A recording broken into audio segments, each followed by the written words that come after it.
on behalf of Algeria, Armenia, Australia,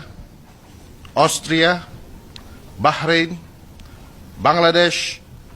Belgium, Brazil, Brunei Darussalam, Cambodia, People's Republic of China, Colombia, Croatia, Cyprus,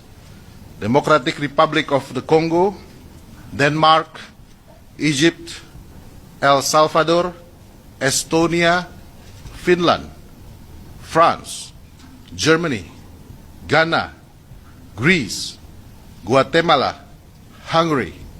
Indonesia, Ireland, Italy,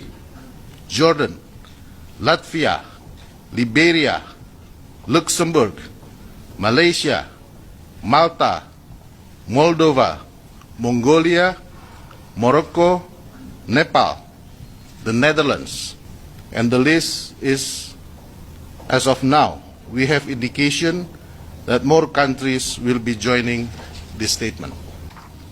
We reiterate our strong commitment to the sovereignty, independence,